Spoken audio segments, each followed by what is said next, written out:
My name is Dr Moya Neefsey and I lead the research team on community self-organisation for resilience. So our focus is on how communities organise themselves to manage the food and water resources that they depend on. And communities are often at the forefront of difficult problems such as food poverty or water insecurity. And we think that communities that can self-organise can become more resilient and adapt to those challenges and find solutions to them.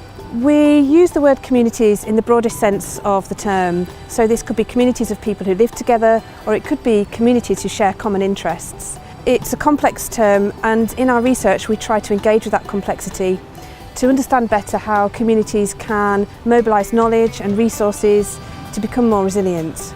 In our research team we have people who specialise in using methods that really value and recognise citizen knowledge. And we're really excited by the possibilities to break down the barriers between community, professional and scientific knowledge systems. There is plenty of evidence about the benefits and impacts that local food systems can have for producers and consumers alike. And my interests are how these types of food systems apply in the Global South. So I carried out research in the Gambia in West Africa, exploring how small-scale food producers market their fresh produce to the local coastal tourism industry.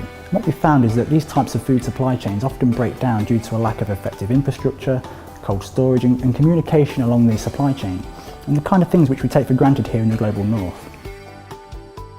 Community resilience doesn't take place in a vacuum. Rather, communities are highly interconnected with one another, but also with the political, economic and social systems that they're embedded within. So in terms of understanding community resilience, it's vitally important that we understand the relationship of communities with the institutions, rules and norms that they're embedded within. So take local food for example.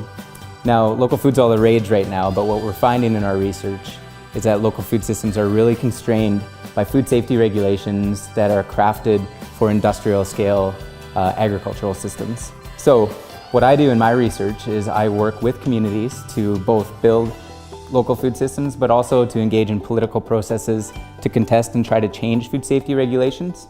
And by working with communities in these processes of change, we can gain a better practical and theoretical understanding of how to better change the world. I think one of the most important issues facing food producers today is the welfare of farm animals.